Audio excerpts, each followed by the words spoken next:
Init. Init. Ligo muna nga ako.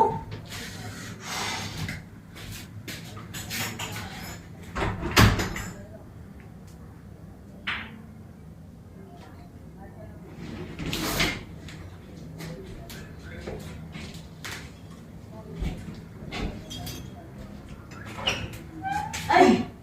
Sorry, may tao pala. Anong ginagawa mo dito? Ba't di ka kasi naglalang ng pinto? Ay, sorry, nakalimutan ko.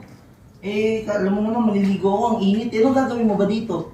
Maliligo sana ako eh. Maliligo ka? O sige, ganito na lang, mauna ka na lang. Mauna na ako? Oo, okay lang naman ako, sige. Pasensya na. Ay, teka lang. Oo. Sabay na tayo. Uy, baka makita tayo ng asawa mo. Ano ka ba? Huwag ka mag-alala. Lasing mo kagabi, tulog na tulog. Sure ka? Tingnan mo. Eh, baka biglang magising yan. Nakabukas pa yung pinto niyo. Isarado natin. Isasarado mo para sa iyo. Huwag na. Tsaka baka dumating yung asawa ko, pauwi na yun. Ano oras ba ang out mo? Alas 4. Alas 4. Baka nag-overtime yun. Sama ka na sa akin. Ayoko, baka dumating yung asawa ko. Kahit saglit lang tayo. Mahuli pa tayo dyan. Hindi yan. Ano ka ba? Alam mo, may isa lang yung CR natin. Tagal-tagal na natin hindi nagkakaano eh. Ayoko. Alam mo yung huling ano natin. Muntik tayo Mahirap ano na eh. baka mahuli tayo. Dito pa tayo gagawa ng Sa CR naman tayo. Tulog naman yung asawa ko. Yung asawa mo naman wala pa. Kaya nga, baka dumating na dyan, oh. Hindi yan. Ano, sama ka na sa akin. Ngayon, bigla rin magising yung asawa mo. Naman, ayaw mo na ata sa akin eh. Ayaw mo na akong Hindi naman sa pagbigyan ata ganun, pwede eh. naman sa ibang lugar. Ano ka ba? Pagkakataon na natin dito. Madaling araw ngayon. Hindi pwede, baka umani asawa ko. Tsaka init na init ako. Gusto ko paliguan mo ko. Gusto ko ano yung buong katawan ko. Sige na. Total, nakatuhalya ka na rin naman. Basta saglit lang. Oo. Siguraduhin mo, ha? Oo. Kaya Promise. dumating yung asawa ko, eh. Naman, ayaw mo ata eh. Gusto nga. Ayaw mo na ba sa akin?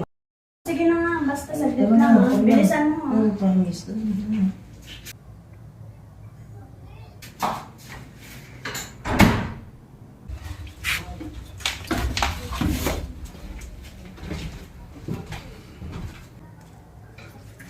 Oh, Aling Marites, beto yan ba?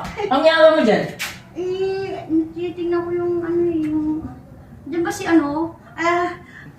Ano yun? Sana may sasabihin ako. Ano nga yun? Ano mo sasabihin mo? May sasabihin sana. Aling Marites! Ay! Aling Marites! Ay! May Oh, sasabihin. yung bike mo utang sa Yun akin. na nga, kaya nga ako pumunta dito eh. May sasabihin sana ako sa'yo. Ano? Eh, wala pa akong pera eh. Ganun ba? Hindi pa kasi dumating yung asawa ko. Pasensya ka muna ha. Pwede ba sa sunod na lang na linggo ko babayaran yung utang ko sa'yo? Sige. Kasi ano eh, ganito ganun eh. Ha? Pasensya ka na ha. Oo. Sige. Akala ko Pero naman dapat kung ano. bayaran. Grabe. Ay, Albert! Oh, bakit? Aling